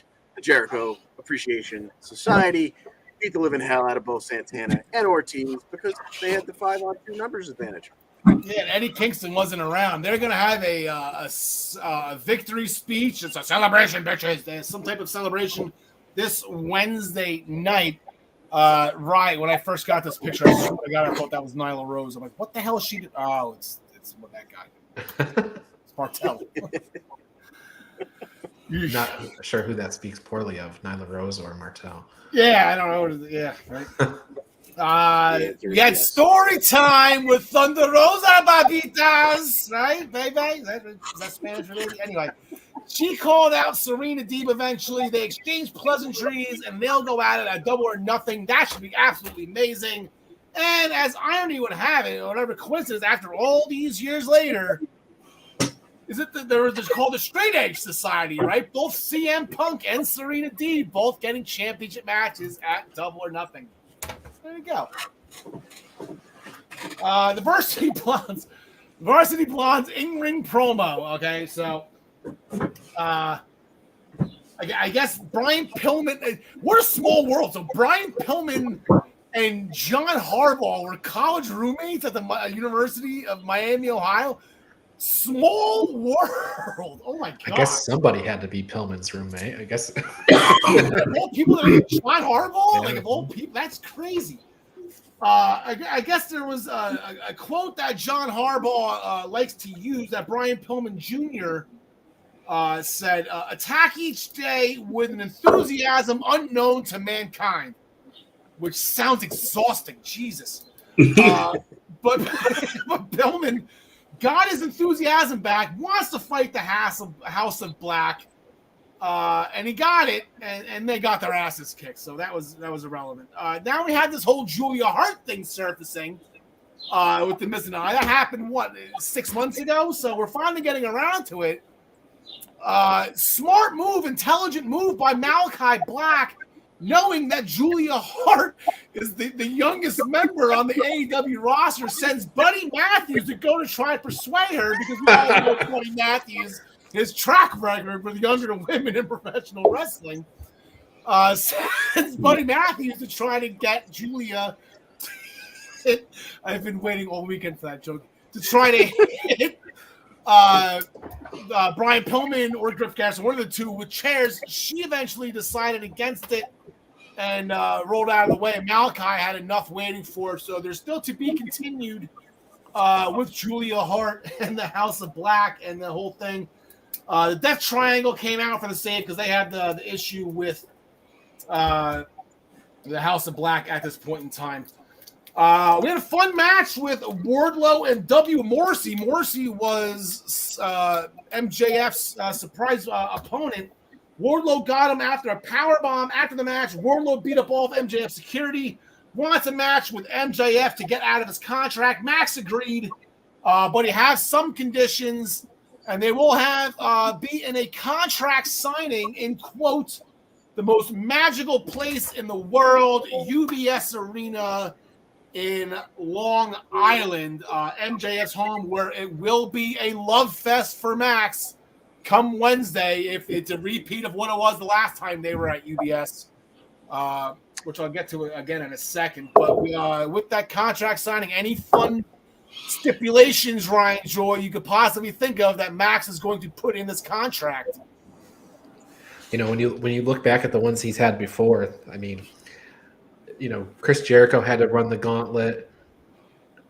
Cody had to do lashes and everything else and do a steel cage match against Wardlow. So I'm sure it's going to be brutal, but we don't have that much time to Double or Nothing. So I don't think it's going to be, you know, like 5-6 weeks of torment like we had in the previous. Well, he's kind of been trying to do that to him with all these mystery with partners, with Wardlow's walking in handcuffs. So, John Smith, anything off the top of your head? Maybe the one arm tie behind the back thing, and then he'll get it loose halfway through the match and destroy MJF eventually.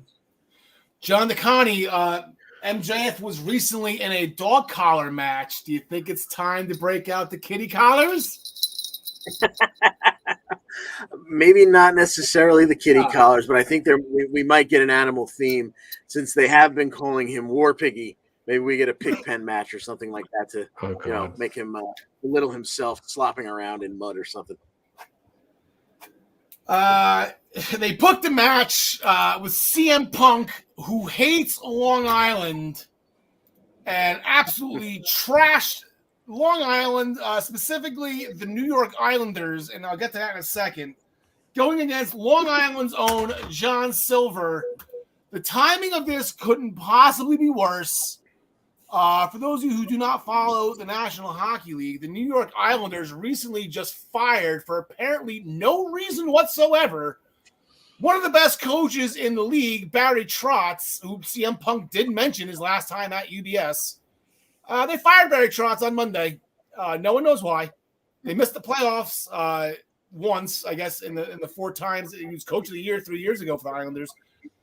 Punk Punk's going to mention this, and Punk's going to get booed out of the building again because he can't resist himself, and you have to play the heel going against John Silver is no accident. Going against a Long Island guy, like, Punk is going to be a good guy everywhere but Long Island going forward, and I think that's absolutely hysterical. And he will mention Barry Trotz and the Islander season on Wednesday, but John DeConnie, does that have any relevance towards John Silver winning this match? No, I don't believe so.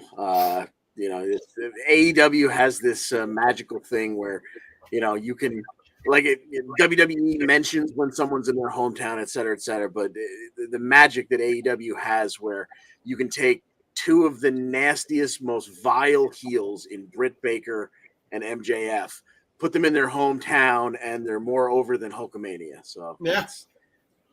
It's wonderful to watch. And a lot of people say I have too much pride being from Jersey, rooting for like Deanna and Ace Austin and Nathan Frazier. Nah.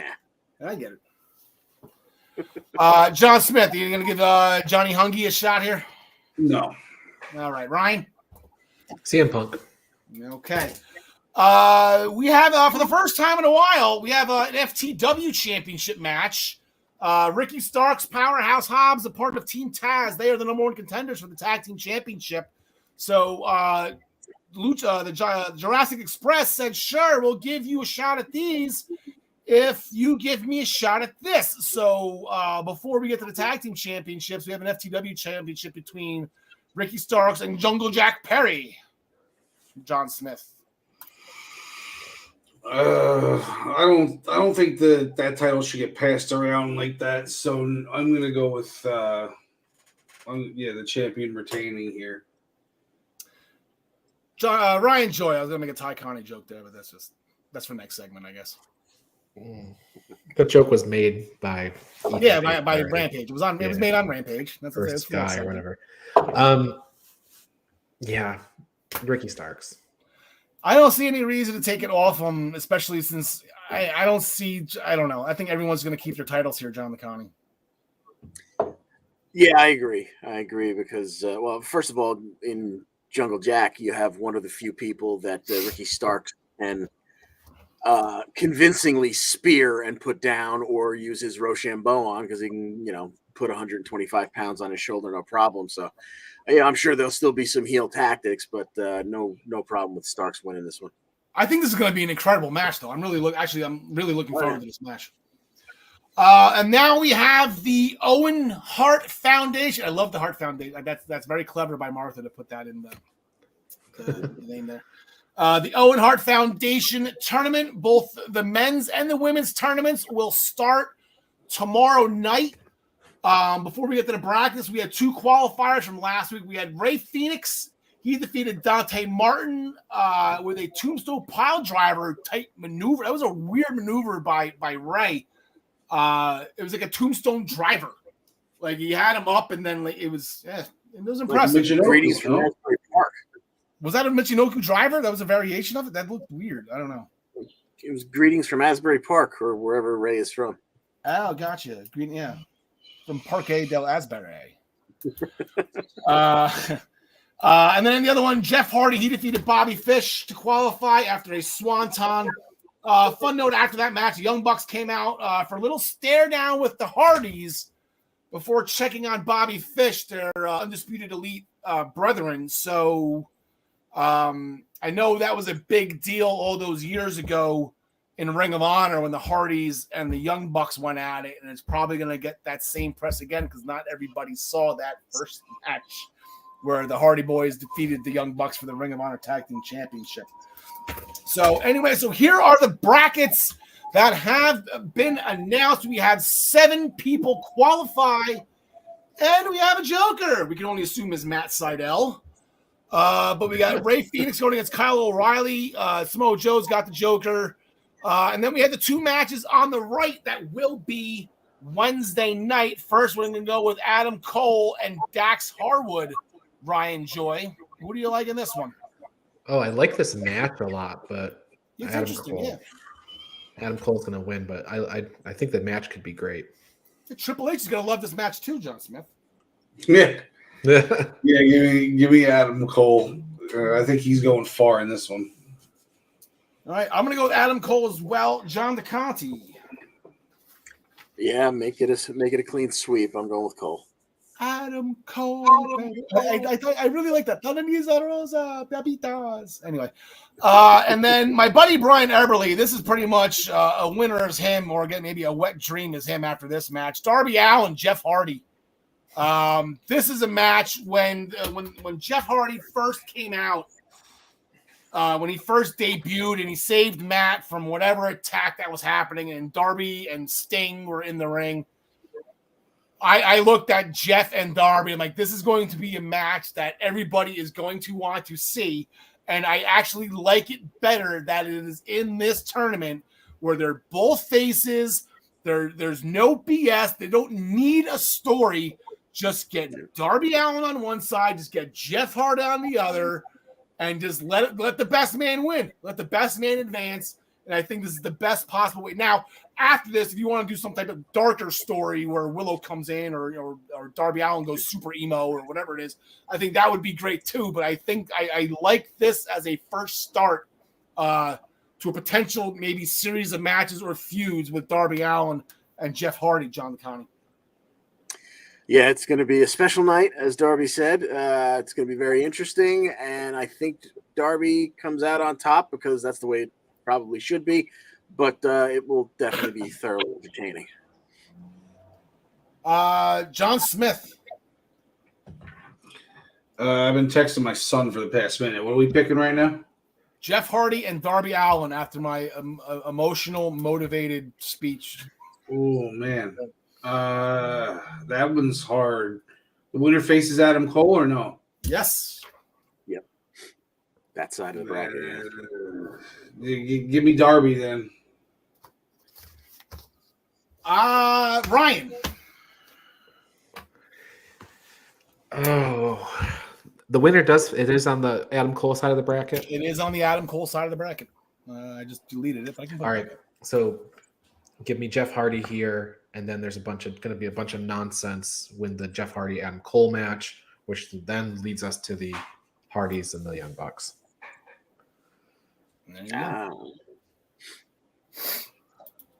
Yeah, I'm just gonna go. I just think Can't this makes. I think Darby's gonna want to lay down for Jeff. Like that'd be so cool to get Swanton. I think that's like maybe it's on every young wrestler's bucket list is to get Swanton and pinned by Jeff Hardy. I don't know how much these people love Jeff Hardy or not. I'm sure Darby's one of them since they're kind of alike stature wise. I'm sure Darby looked up to him. People, they should look at how Jeff Hardy does those swantons because it's more like a cannonball on the person these days. He's just like, yeah, he's been getting them good. He's been laying hard on. Yeah. Normally, when he first did it, it was kind of like he got the back of his head on it. It was very safer. As I guess Edge put it, he's potatoing people. I guess. Yeah, something like that. Yeah. And then on the women's side, we're gonna go to Rampage. We're gonna talk about what happened on Rampage, and it'll leak into what's going to happen tomorrow night in the. Ooh, that's not good. In the women's part of the Owen Hart Foundation tournament, Riho defeated Yuka Sakazaki to qualify for the tournament via the Raw roll-up. Check one for AEW. So she was the last one to qualify, if I'm remembering it. So here is the women's tournament. Toni Storm, Jamie Hayter, we're going to get to that match. Britt Baker, she's got the Joker. I guess in this case it should be Harley Quinn. We got Red Velvet against Hikaru Shida. And then we got the other match we're going to talk about. So we have two matches. They got on opposite sides of the brackets. I'll leave this up. I'll take off the logo so we can, it's Riho and I'm not lying to you. What's just happened? Okay, there we go. There we go. We got Ruby, Riho. So we had Toni Storm and Ruby Soho. They defeated Britt Baker and Jamie Hayter on Rampage last week. Another Raw roll-up. Rampage had two back-to-back Raw roll-ups. Toni Storm on Britt Baker. So the first match we have is going to be Wednesday on Dynamite, and it's going to be Jamie Hayter and Toni Storm. Before we get into this, anybody see the meme? There was a coffee cup with 3 Jamie Hayters in it. Hey, cup of haters! Look how the haters! I thought that was really fun. Hosted by Enzo. Right, Joy, you laughed the loudest on that one. You can pick first on this one. You got Tony Storm. Jamie Hayter. Winners getting Breaker or Harley Quinn. Yeah, I think it's Tony Storm. I think she's going to get the win over Jamie Hayter here, and she's the shiny new toy, and Jamie hasn't really been pushed. If Jamie were to have split from Britt Baker, I might give it a second look, but Tony Storm. Okay, John Smith I'm just throwing out there now. We have a potential of a Jamie Hayter Britt Baker semifinal. Yeah, no, give me my girl Tony. Is that picture still? I can see I had a picture in the bottom corner. Yeah, it's right here. I had a picture I knocked over by accident. John the County. Yeah, for exactly the reasons that Ryan laid out. If Hayter wasn't still with Britt, then that would make that much more exciting. But I think Tony moves on here, and damn it, that's the way it should be. Yeah, give me Tony Storm as well. Like I said, she got the win on Rampage. She rolled up Britt Baker, so if that happens to be in the second round, there's a little bit of a story to that one. And then on Rampage this Friday night will be the other women's Owen Hart Foundation tournament match. And We don't have a graphic, no graphic for it. No, that's right. There is no graphic for it. That's right. I thought I maybe delete it. It's Ruby, Riho. John the Kind. Boy, oh boy. Riho and Sheeta in the second round would be very interesting, but I'm gonna go with Ruby. Give me Ruby Soho winning this one. Now, Ryan Joy, Riho, she went an all black outfit, like almost evil heelish. Did she heel turn and I missed it? She looked like no, but I noticed that too. Usually she wears like a little ballerina-esque outfit, and she was wearing all black this time. So interesting. But this is really is the weird side of the bracket because Red Velvet's getting a little bit of a push due to association with Jade Cargill. And then Riho, she just got this win to get in, and she just kind of like reintroducing her. But Ruby's right there being involved in the Britt Baker nonsense. So I'm going to pick Ruby to advance, but I don't like that Riho is just coming back and then she's going to lose here. Like John said, I'd like the idea of Riho and Sheeta in the second round, but I almost think it's going to be they get the losers bracket, and we're going to have Red Velvet and Ruby, and those two are probably not going to get out of the first round. Yeah, I'm going to go with Ruby Soho as well, John Smith. I'll go against the grain here. I'm going to go with Riho. Protect your first champion. There you go. Like I said, it's going to be a tough. I don't want to. I just delete. Actually, no, I still have the men's brackets. So the women's brackets right here. Who do you have winning this whole thing, real quick, Ryan Joy? It's tough not knowing who that Joker is, but give me Ruby Soho. All right. John the County?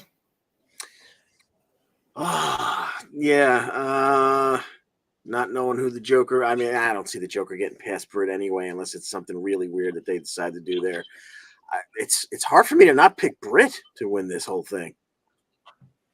Yeah. John Smith?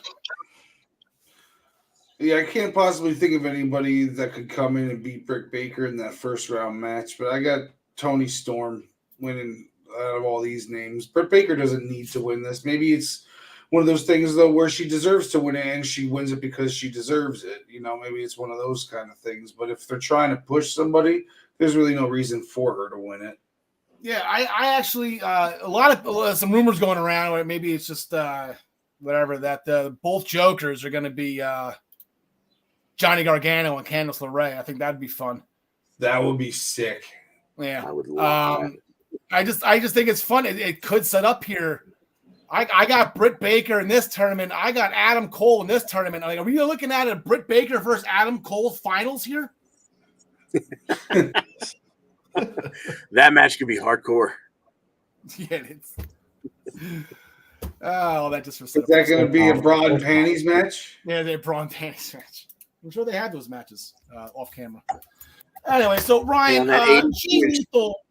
Jay Lethal, he had another opponent, a gentleman. Takeshita. We'll go with Takeshita. Takeshita. So Jay Lethal versus Takeshita here. Lots of big moves, including Takeshita clotheslining Jay Lethal off the top rope. So they're both standing on the turnbuckle, and Takeshita hit this clothesline and clotheslined Lethal off. It was kind of cool. Don't see that very often, but in the end, it was a lethal injection for the pinfall victory. Jay walks away the winner here. Following the match, Lethal and crew, Sanjay Dutt and and what's his name? Satnam Singh. They started beating up on Takeshita. That brought out the best friends. Satnam Singh beat up the best friends. Samoa Joe came out before Orange Cassidy could get his butt kicked too. So, but Joe was restrained by security and did not actually get involved. That's the Baltimore security keeping him. It's always Joe. Like there was no security for best friends in Orange Cassidy. Like they just let that guy let them go. Oh, Joe, I'm gonna stop this guy. Yeah. Joe could do something. Let's hold him back. Hook defeated in action. JD Drake, is he in action? I don't think so. I've heard that name before. Post match, Danhausen was very nice, very evil. Love that Danhausen. Love that YouTube. Did anybody else get that? Love that Danhausen. It's a Joker reference from the first Batman. Love that Joker. Love that Danhausen. He won me over with his YouTube video. I like Danhausen a lot. Never seen him wrestle, but I guess it doesn't matter, right? Danhausen, very nice, very evil, asked Hook to be in his corner in his match against Tony Nese, potentially Friday. Match wasn't signed, but let's play pretend here at Ryan Joy. You got Danhausen and Tony Nese in Long Island. And, this match is happening. It's at UBS. You're gonna put Tony it's tough Nese because, Tony Nese gets Mark Sterling. You think he's getting a little bit of a push. He's going to be in, he's going to be in Long Island. That's where the show is. He's a hometown guy. But I don't think Danhausen's going to lose his first match out unless there's a really long arc where Danhausen loses all his matches until Hook finally, signs up to be his buddy. That I could see maybe that. But I'm going to pick Danhausen. So we did. Yeah, we did. We did see that. Oh, wow. John Connie. Along the lines of what Ryan is saying, I think maybe that's the story to tell here. You give Tony the win in his hometown, and maybe he does something, him and or Sterling do something underhanded because Hook isn't there in Danhausen's corner, and Danhausen continues to, beckon to Hook to be in his corner, and then finally gets the win when he has the backup of Hook. So give me Tony Nese winning this first one. All right, John Smith. I was going to say that. There you go. Perfect. I like that too. Get Tony Nese in his hometown. Now, are they going to be called Hookhausen if they team up? Like, is this going? Are these going to be tag team champions? Don't tell me the merch isn't already made. The Hookhausen merch is already made. I don't think they'll be tag champs. I think Blackpool Combat Club's going to be tag champs. Yeah, that'd be pretty cool. Yeah. And then Scorpio Sky in the last segment, and the last thing we're going to pick Scorpio Sky, our TNT champion, is keeping his word. He is granting Frankie Kazarian his the title match that he promised Frankie. Scorpio wants to be a fighting champion and bring honor back to the title and not have it passed around like Ty Conti. Oh, burn. But yeah, SCU, the first ever AEW World Tag Team Champions. I really hope Christopher Daniels is a special guest referee in this one, but or maybe at ringside or a timekeeper. I don't know. Maybe CD, the Fallen Angel, should be around somewhere. John Smith. Yeah, I don't know who to pick here. All right, we can just hope both guys have fun. That's fine. Yeah, John Connie. I think this one will be great because Kazarian we know can still go, so him and Sky will put on a hell of a match. But I see Scorpio Sky retaining. All right, Ryan Joy. Yeah, Scorpio Sky retains. I like Frankie, but he is not going to be the TNT champ. There you go. I really am enjoying all these TNT championship matches on Rampage, on TNT. Like they're doing that. That's correct. I like that. But then it also puts Jade Cargill on Dynamite, which I don't want. But we haven't seen her in a while, so. She mostly wrestles on Rampage too, which is kind of funny. Yeah. Well, that's what a TBS is. Very funny, right? Isn't that the whole thing? There you go. All right, so that will do it. We got a couple quick promotions that we got to do. We got the Black Cats NYC, the official band of the Eastern Observer. Where'd they go? There they are. They got their album Free Cake on all of these music platforms. Anywhere you get your music, you can get the Black Cats NYC album Free Cake out now. Play loud. As always, the Essential Wrestling Podcast is sponsored by ProWrestlingPick'em.com, the internet leader in sports entertainment pick and pools. Join us in the Essential Wrestling Podcast public pool to play against us, or you can create a private pool with you and your friends. ProWrestlingPick'em.com. Play against your friends, play against the universe, and guys, she will like it too. Join us back here next week when we get back to basics. EWP 101. Hey. Episode 101 on all of these platforms. You can watch us live on YouTube or on Facebook. Just search the Eastern Observer and you will find us.